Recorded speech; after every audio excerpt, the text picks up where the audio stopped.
dia, professor Vladimir Oliveira da Silveira, meu amigo Vlad. Estamos Bom aqui dia, hoje. Bom dia. Para conhecer um pouco a sua história de vida.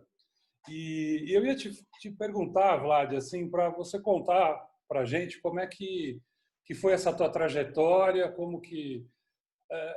Você pode contar como você achar melhor, às vezes tem lembranças da infância, enfim.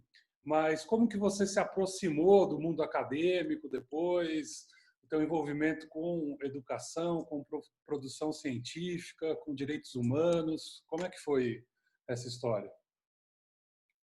É uma história interessante, Álvaro. E, bom, primeiro dizer que é um prazer enorme poder participar de um projeto seu, uma pessoa que eu respeito muito, que eu tive já a oportunidade de trabalhar, já desenvolvemos aí bons trabalhos, né? Verdade. Então, para mim é uma honra nessa nova etapa, nesse novo trabalho aí poder colaborar. Em relação e dando bom dia aí, bom dia para quem é de bom dia, boa noite para quem é de boa noite, né? Que a gente não sabe, né, nesse mundo virtual quando cada um irá assistir, né, o programa. Mas de todo modo, né, eu falava que é interessante porque quando eu era pequeno, né, e aí eu estudava, eu era um bom aluno, sempre fui uma pessoa muito esforçada, né? Sempre fui um aluno que terminei as minhas obrigações acadêmicas, né? No período mínimo, né? Nunca tive necessidade de recuperação, que eu me lembre na minha vida inteira, né? E merecidamente eu só tive uma recuperação, que foi de caligrafia na primeira série, né? Aliás, minha letra continua ruim até os dias de hoje, né? Não adiantou a recuperação. Não adiantou, mas tentaram, né? Tentaram me colocar no caminho. E você sabe que uma das coisas que eu quero futuramente fazer, até por uma questão de diversão, né? Eu acho que tem algumas coisas que, depois de um tempo, né? No primeiro momento é obrigação, depois vira até diversão. É realmente aquele curso de caligrafia bonito, né? Direitinho, né? Que você faz aquelas letras, né? Mais caprichadas, né? Então ainda pretendo fazer isso qualquer hora, aí, quando eu tiver um pouquinho mais de tempo. Aí. Mas eu sempre fui um aluno bom, né? E sempre tive uma grande admiração pelos professores, né? Isso aí foi uma coisa que veio e meus pais sempre cobraram, né? Essa admiração pelos professores. Então, eu sempre fui amigo dos professores, sempre tinha eles, né, como um referencial, né? E a minha primeira experiência como docência, né, foi, né, depois que eu voltei dos Estados Unidos, porque eu fiz da primeira série até o segundo colegial e meio na mesma escola, né? Então fiz o ensino fundamental e o ensino médio, né? O prézinho eu fiz uma outra escola, né, berçário, esse tipo de coisa, mas o ensino fundamental e o médio foi todo numa escola tradicional aqui de São Paulo, Colégio Santo Américo, né? Uhum. Regime semi-interno, né? Tinha muito esporte, muitas atividades extras para aquela época, né? Hoje você tem todo tipo de atividade extra, né? Ou seja, evoluiu muito, mas naquela época era um colégio que tinha, né? Ou seja, essa proposta era uma proposta que, particularmente para mim, me agradava muito, né? Então a gente ficava lá das 8 da manhã até as 4h30 da tarde, né? E Uhum. depois ainda que a escola era no Morumbi, continua sendo, eu ainda fazia atividades de inglês, fazia atividades de natação, tal. Eu chegava em casa para dormir, basicamente era isso. Então. Dia cheio. Mas dia cheio, dia cheio. E quando eu voltei dos Estados Unidos, né, e voltei um pouco frustrado, porque eu pretendia ficar nos Estados Unidos e fazer faculdade por lá, né? Tinha namorada, aquela coisa de adolescente, né, tal. Mas E, aí e você já o meu sabia o que você avô queria fazer, não? não sabia. Eu Tá. imaginava que eu fosse fazer administração. Tá? Eu Uhum. gostava do direito, mas eu estava propenso, se eu ficasse nos Estados Unidos, a fazer administração, até porque direito é pós-graduação nos Estados Unidos, então teria feito a graduação de administração. Né? Aí, o que aconteceu? Meu avô, que era meu padrinho, e eu tinha uma relação muito afetiva com ele, já estava com idade avançada, né? estava precisando de uma ajuda. Minha irmã queria passar um tempo nos Estados Unidos e meu irmão já fazia faculdade fora, né? Então eu senti que eu estava meio que na obrigação de voltar e arrumar a casa aqui, né? E fui, né? Achei que ia ficar um pouco, né? Cheguei, já tinha terminado o terceiro colegial em agosto, né? E o vestibular ia ser no final do ano, né? Comecei a estudar, né? Meus amigos, alguns faziam cursinho, aí eu resolvi, até por uma convivência, para retomar as amizades, fazer o cursinho que a maior parte deles fazia, né? E fui fazer o cursinho e me preparar para o vestibular, né? Fiz o vestibular e logo no primeiro ano, né, em vez de trabalhar com direito, eu passei, né, na faculdade de direito, me decidi nesse período curto, né, até por conta da convivência com meu avô, frequentando o escritório dele, fazer direito, né? Eu fui ajudar ele com algumas coisas que tinha na época, ele ainda não estava muito bem de saúde, né?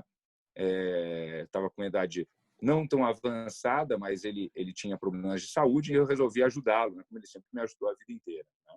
Uhum. E aí me apaixonei pelo direito, comecei a curtir, né, com ele, né, o dia a dia do escritório e resolvi prestar direito, né? Mas não sabendo se ia trabalhar com ele ou não, né? Ou seja, resolvi fazer direito. E aí, nisso, também gostava muito, né, de inglês, né? Pensava em fazer direito internacional, né? Uhum. E aí comecei a lecionar, né, em escola, primeiro normal, na escola de inglês, e depois numa escolinha que foi uma experiência muito boa para mim, né? Como fosse assim, o prezinho, né? Ou seja, crianças com 5, 6 anos, né? Uhum. Eu dava aula de inglês para essas crianças, né? E Que fazia uma legal. parceria com a professora de teatro, né? E de música, né? Então tinha festinha no fim do ano, no meio do ano, Dia das Mães, aquelas coisas, né? Uhum. E foi uma experiência assim que para mim abriu os meus olhos para a questão do ensino. Ali eu comecei a discutir e estudar, né? Imagina, primeiro ano de direito, eu estudando pedagogia, né? Então eu tinha que fazer as matérias todas do direito e ainda estudava pedagogia fora o inglês, né? Para melhorar, para estar lecionando, né? Porque ali eu tive uma primeira discussão, né? Porque eu sentia a possibilidade de alfabetizar as crianças em inglês, né? E a professora não queria, a pedagoga, né, da instituição. Falava que quando eu ensinava elas a escreverem, né, e não apenas a falarem, né, as crianças confundiam e tinham dificuldade no português, né, por conta das letras, os sons, etc. E eu via as crianças como uma grande esponja, né? Tudo que você dava para elas, elas absorviam, né? Então era impressionante, né? Então me dedicava, a relação era muito gostosa e eu comecei a gostar, assim, a curtir da aula e também ter uma relação mais afetiva com as crianças, né? Entender o que elas gostavam, o que motivava elas, a rever historinhas e os desenhos animados da época, né? Para estar atualizado, né? Com as discussões e os assuntos de interesse das crianças, né? Então isso foi uma primeira experiência minha na docência. Aí fiz a faculdade de Direito, né, e ainda com mais veneração aos professores e vendo nomes consagrados. No direito tem aquela história, muitas vezes, que a gente não vê, não conhece a pessoa. Hoje em dia, por conta do mundo virtual, né, É isso mudou fácil. bastante.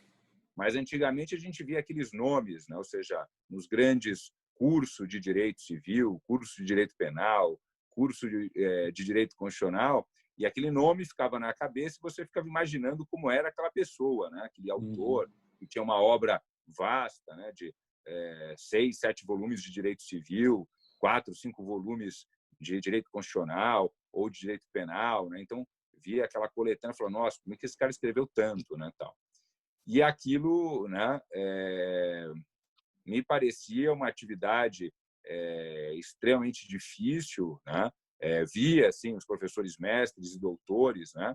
Mas nunca me colocava na condição do mestrado e doutorado, até porque meu pai tinha tentado fazer o mestrado, os meus dois pais, né, minha mãe e meu pai são médicos, né? Meu pai tentou fazer o mestrado, mas não conseguiu, acabou largando o mestrado na parte final, né? Ele teve um problema de saúde, né? Quando a gente tinha, sei lá, eu deveria ter uns 13 anos, 14 anos no máximo.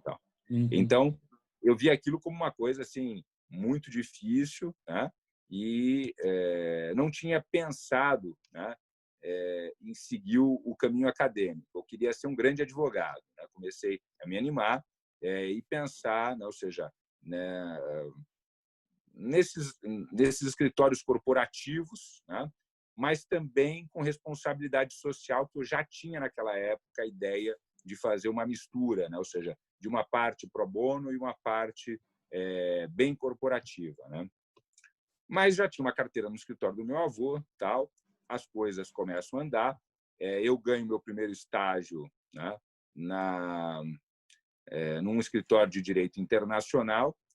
E quando eu começo a trabalhar nesse escritório de direito internacional, começo a ficar incompatível, né, com as aulas de inglês. Aí eu tenho que largar as aulas de inglês, o que para mim foi uma perda, mas a sensação de que era uma transição necessária para que eu pudesse ter uma experiência mais completa dentro da faculdade de Direito, ou seja, fazer o estágio, né? Hoje, né, a gente vê de uma maneira diferente, mas um menino ali de 17 anos, né, Era um olhava... impasse, né?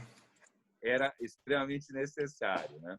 E como era um escritório difícil, teve um processo seletivo também difícil, um escritório na área de internacional, né, me interessou bastante, né? Então, fiquei bem animado.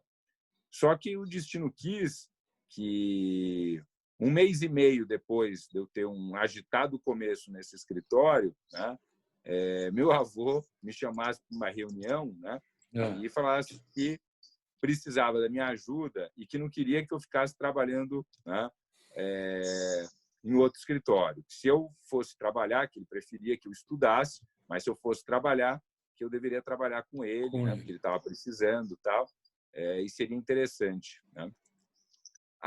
Num primeiro momento, eu fiquei meio, né,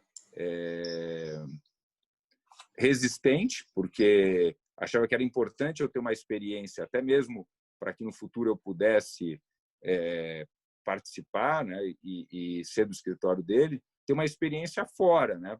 Então, eu tinha isso muito na cabeça.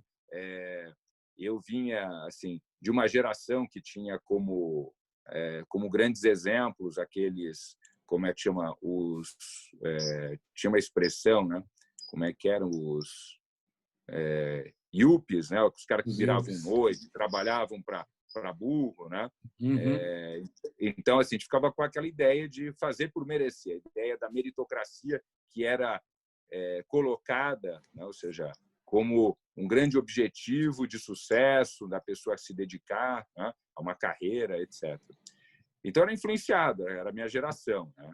Eu diria a nossa geração, né? Sim. E aí fui atrás disso, né? E, de repente, meu avô me chamando, eu fiquei naquela dúvida, né? Mas aí conversei com meus pais, né?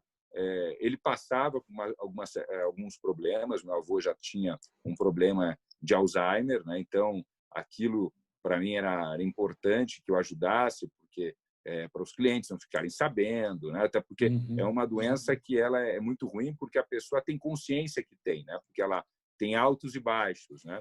Então, quando a pessoa percebe que ela está confundindo, tal, ela se deprime, principalmente a pessoa que tem uma cabeça privilegiada, né? Como ele no caso tinha, né?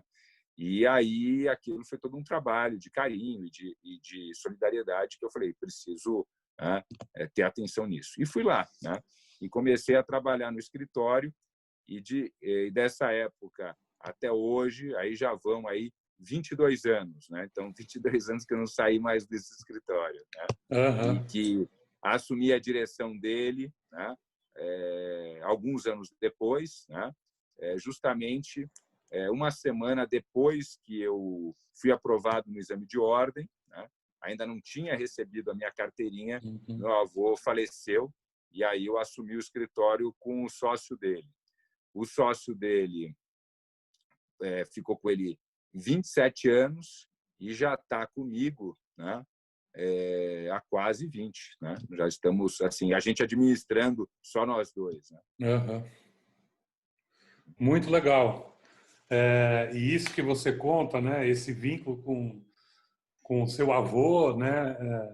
E essa experiência também que eu não conhecia, né? Que marcou muito, né? Talvez a tua vida dando aula de inglês para crianças pequenas, que é outra é outra realidade, né? É outra Exato, prática, é outra exato. relação que se estabelece, mas que isso Uhum. marcou, né? E aí eu queria saber como é que foi a tua escolha para os teus temas de mestrado e como é que você se aproximou dos direitos humanos Então, e atuar intensivamente na questão acadêmica como professor, diretor de programas.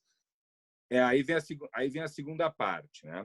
Aham. Meu avô faleceu e eu assumi com 22 anos um escritório tradicional, que na época já tinha 15 mil clientes pessoa física, né? Fora empresas, Uau. etc. Uhum. Né? Um escritório que hoje tem 62 anos de existência, né? E que tem, como é que chama? Hoje a gente tem um público, inclusive, maior. Hoje já beira 50 mil clientes, mas na época eram 15 mil cadastrados, né? A gente estava no começo da parte aí de computadores, etc., né? Mas já tinha tudo cadastrado, tudo correndo normalmente. Então já tinha uma dinâmica, né? E eu entrei dentro disso para fazer um crescimento hoje, né? Que a gente triplicou de tamanho, né? E também de estrutura, né? Hoje a gente Uhum. tem um número bem maior de advogados. Hoje a gente ocupa um espaço maior, mas continuamos no mesmo endereço, no mesmo prédio, né? E aí, o que aconteceu? Na minha cabeça, como é que eu vou ser sócio de um escritório e vou ter o respeito dos meus clientes recém-formados? Então, essa foi a minha pergunta, né?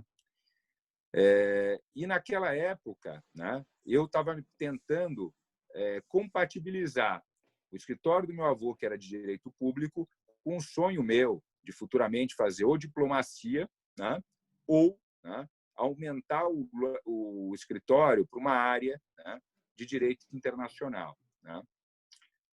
E aí, qual que era a grande questão? Meu avô faleceu, eu virei sócio, estou junto com o sócio dele, né? E a gente tem que seguir em frente, né?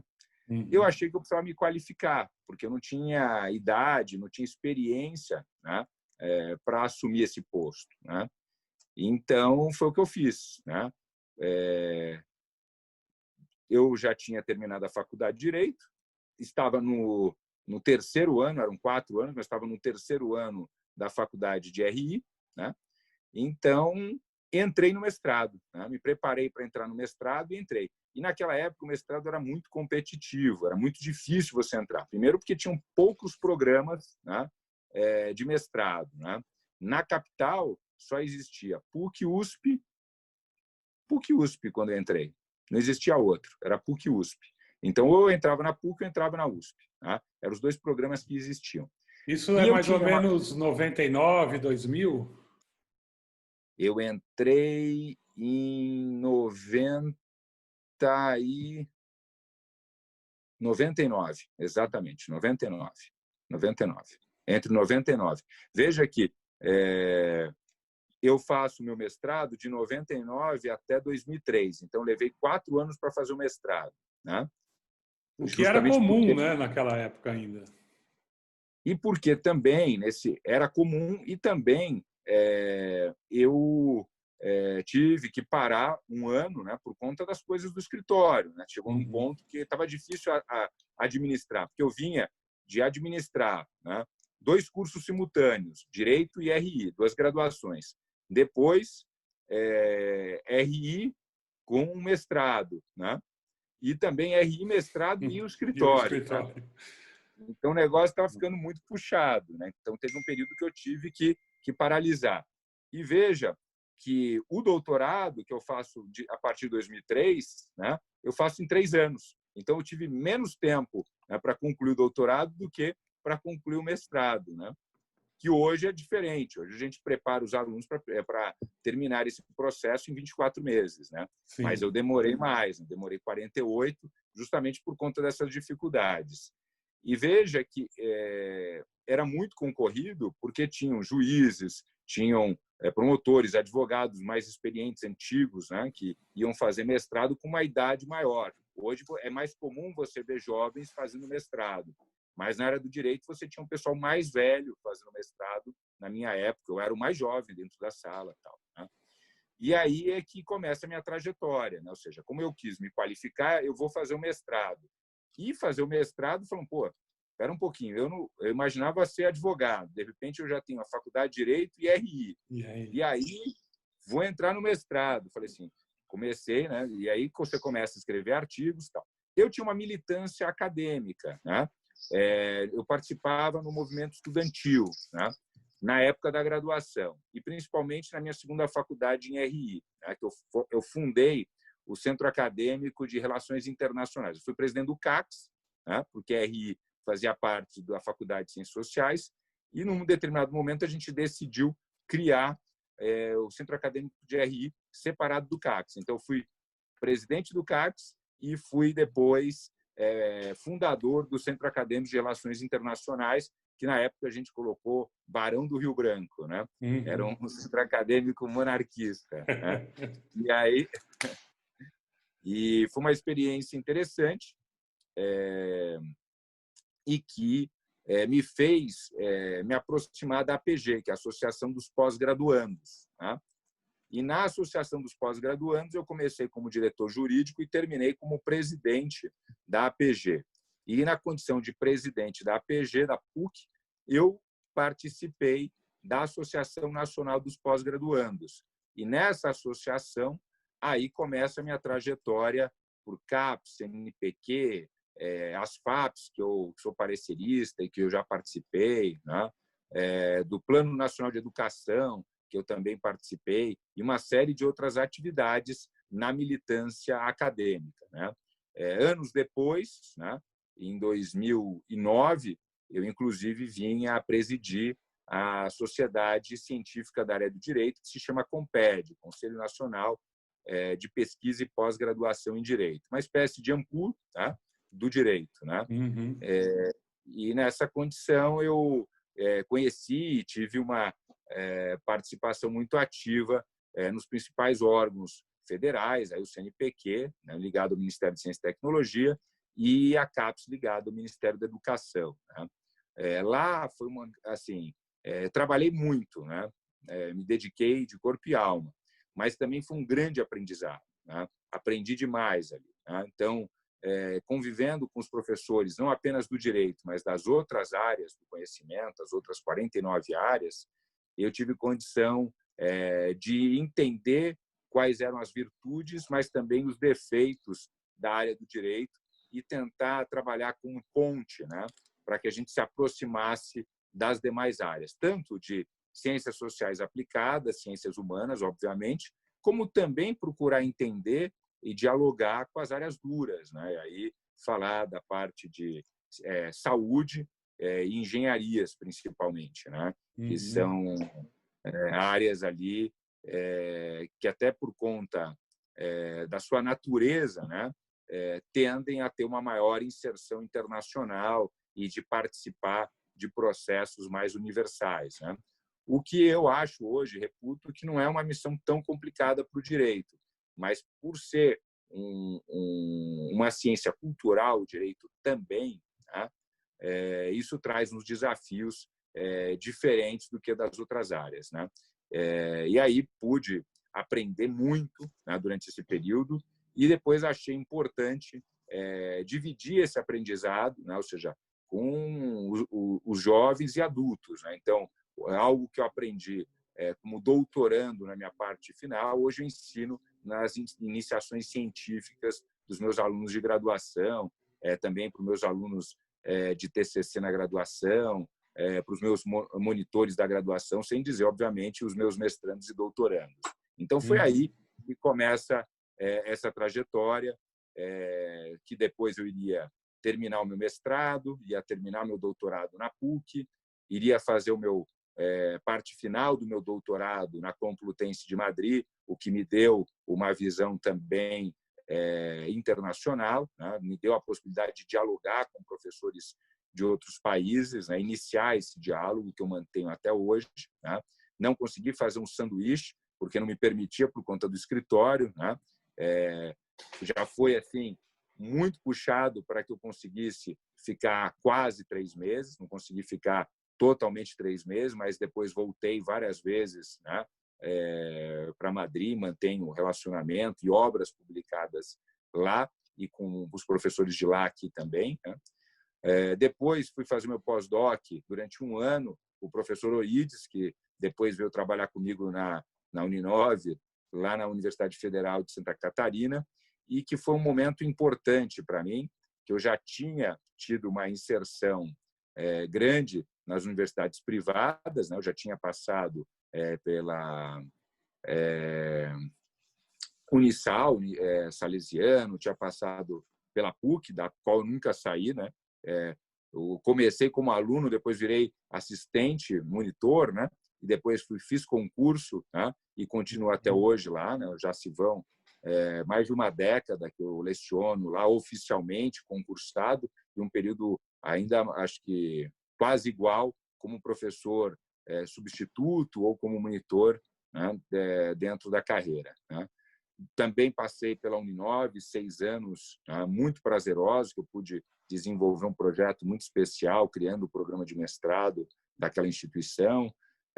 FADISP, que também foi muito bacana. Cheguei no início do mestrado, né? E pude também trabalhar e ser vice-coordenador da professora Tereza, né? E nessa condição a gente criou o programa de doutorado da instituição e depois, né, estabilizamos o programa de doutorado até a instituição ser vendida para a Alfa, né? Passei também pela Unitoledo, né? Agora não lembro de todas, mas enfim, acho que essas foram as principais, né? Tem algumas que também dei lato sensu, etc., né? Até chegar na Federal do Mato Grosso do Sul, né? E que foi um momento muito especial para mim, que é o meu momento atual, porque no meu currículo eu sentia que faltava a convivência e o trabalho numa universidade pública, né? A PUC a gente costuma chamar de uma pública não estatal, né? Mas cada vez ela tem, né, caminhado mais para o setor privado do que permanecido no setor público, né? Pelo menos nos últimos tempos, né? Até porque você ficar numa figura híbrida é sempre muito difícil, porque você fica muito isolado, né? E ela é uma instituição privada, então não tem nenhum mal nisso, né? Ou seja, e ela exerce, obviamente, o seu papel social, que isso a PUC sempre fez questão, né? Sempre teve um trabalho muito importante nessa área, né? Mas para mim não era o suficiente, eu queria participar de uma instituição pública. E aí me preparei, né? Quando ainda estava na Uninove. A minha ideia da Uninove era ficar 3 a 4 anos, mas acabei ficando 6 anos, porque o grupo era um grupo excelente, o trabalho era extremamente prazeroso, né? Então você acaba ficando, né? Você vai no automático, né? Mas não esqueci do meu sonho, e aí saí da Uninove em setembro de 2016 e prestei o concurso no primeiro semestre de 2017 e comecei a lecionar no segundo semestre de 2017. Agora, né, vou terminar os 3 anos iniciais agora no comecinho de agosto, né, na Federal. E tem sido uma experiência para mim muito agradável, muito bacana. É difícil porque eu tive que montar uma estrutura, me dividir. Hoje eu passo mais tempo em Campo Grande do que passo em São Paulo, né? Então, um desafio, né, para conseguir administrar o escritório à distância, né? Mas tenho tido uma contribuição importante aí de todos aí que apoiaram aí esse meu objetivo. E quem sabe mais para frente a gente até não abre uma filial lá em Campo Grande do escritório, né? Eu ia até te perguntar se já tinha. Não, tem alguns casos, né? Eu tenho evitado, porque lá eu tenho procurado me dedicar muito, e tem sido importante, né? À atividade acadêmica. Primeiro, porque eu estou ali numa federal, né? Segundo, porque eu sou professor titular. O concurso que eu prestei foi para professor titular. Então, é importante, né? Sempre me chamam para participar de comissões, né? Por exemplo, a editora da universidade, parecer, né? Ou seja, de questões importantes, indicações para a Fundect, que é a nossa fundação de amparo à pesquisa no Estado, né? Muitas vezes a Defensoria Pública me requer parecer e ajuda em determinados casos de direitos humanos, né? Então, eu tenho feito alguns pareceres de algumas questões interessantes, tenho ajudado projetos de lei, né? Então, nessa função, você tem que estar mais disponível, inclusive para o Ministério Público, né? Então, tenho ajudado, inclusive parcerias com a Universidade Salesiano, que temos lá em Campo Grande, né? Então, também fazer eventos. A gente tem o CID, que é um Congresso de Direitos Humanos internacional e que já acontece há muitos anos, né? Então, ajudar na elaboração, enfim, tudo isso acaba te absorvendo demais. Fora, obviamente, as aulas, né? Fora os seus orientandos, também participação no programa, né? Que a gente tem um programa de mestrado lá, que a professora Lívia, né, é a coordenadora, né? Então, são muitos desafios em Campo Grande do ponto de vista acadêmico que me impõem, né? Então, por conta disso, até eu estabilizar tudo isso, eu preferi não optar ainda pela advocacia, né? Eu faço advocacia nos horários assim que não me tragam incompatibilidade, né? Então, muito engraçado, porque para o escritório, quando eu saio, eles acham que eu vou ter tempo, né? E quando eu saio da universidade, vou para São Paulo e eles acham, não, agora é tempo livre dele, né? Então, você acaba ficando meio sobrecarregado, mas eu acho que faz parte dessa nossa geração, desse mundo cada vez mais frenético, né?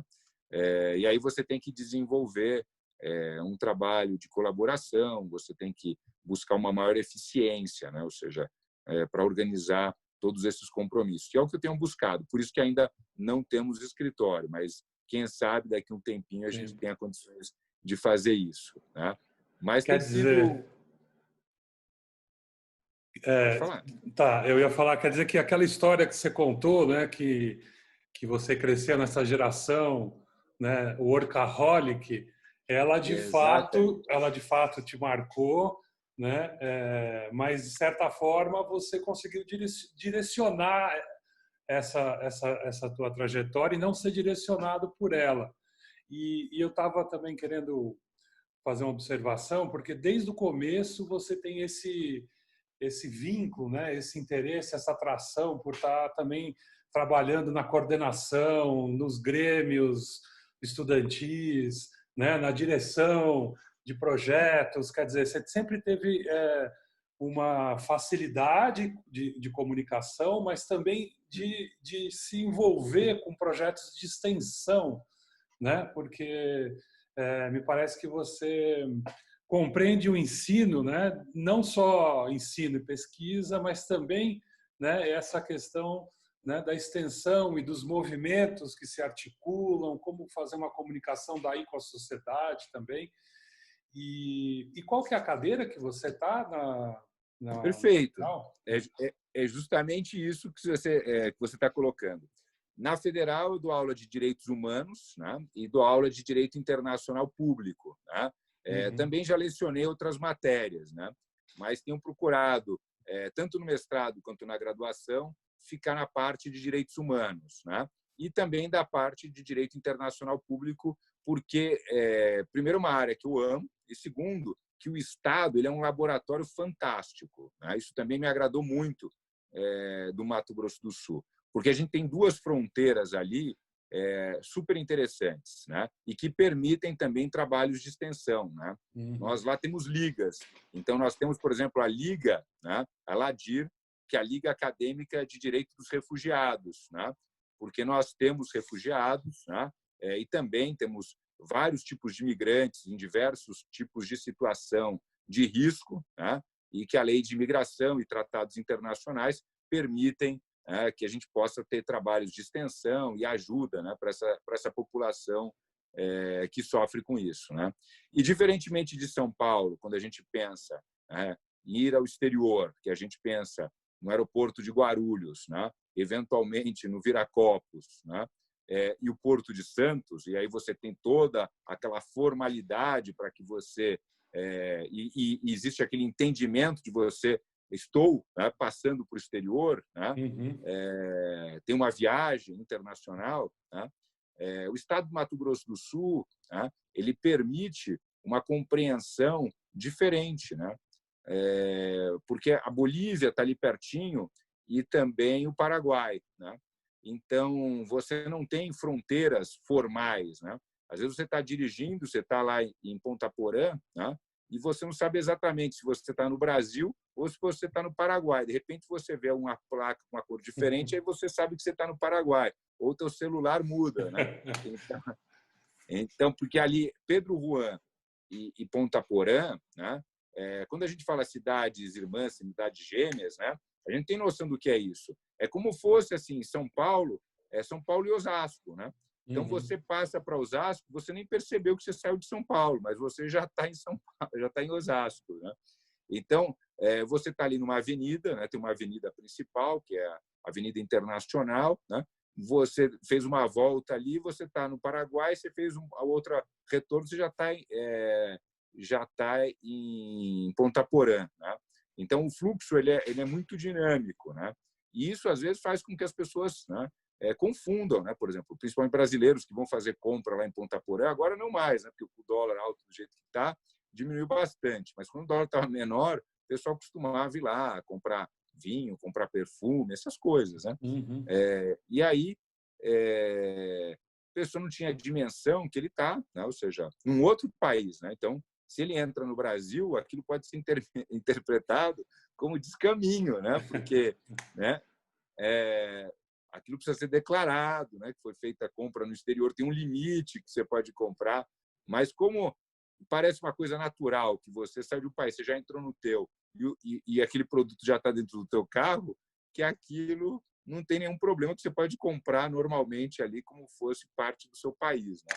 Que não é o caso, né? Uhum. Então, esse laboratório que funciona tanto com mercadorias, mas também principalmente com pessoas que têm o livre trânsito, que vêm do Paraguai, que vêm da Bolívia para o Brasil, permitem situações interessantes e problemas também, né?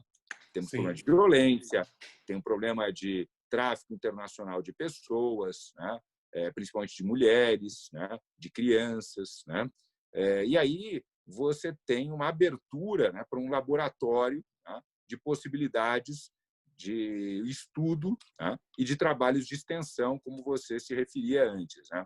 Então, se antes, né, eu sempre participei de projetos de extensão, né, na condição de discente, depois também na condição de docente, né? Agora, numa federal, numa pública, né? E num lugar, né, privilegiado por conta dessa situação, né? Por exemplo, a questão indígena, que é muito forte ali no Mato Grosso do Sul, né? Uhum. O problema agrário, né? O agronegócio, né? Essas pessoas que pretendem, né? Ou seja, são atraídos, né, pela economia brasileira, da América Latina como um todo, ou mesmo os haitianos, né, que tentam entrar no Brasil, né, por questões ambientais, né, e também políticas, né?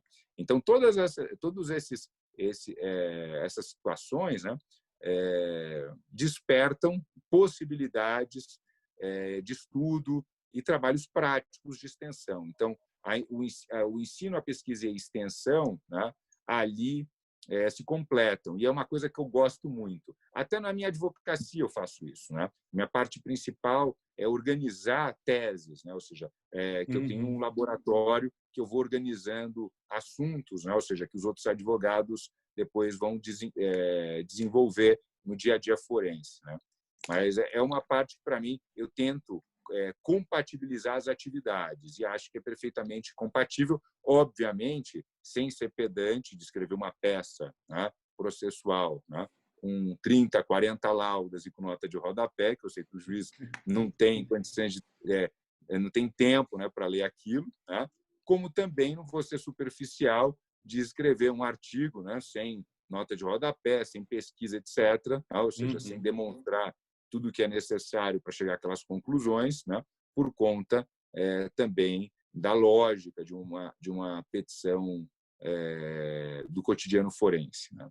Então, a gente tenta ocupar esses dois espaços e tem sido para mim bastante prazeroso, né? Uma cidade como São Paulo, que eu sou apaixonado, eu sou paulista e paulistano da gema, né? Uhum. Faço parte dessa loucura em todos os hábitos, né? E rotinas, né?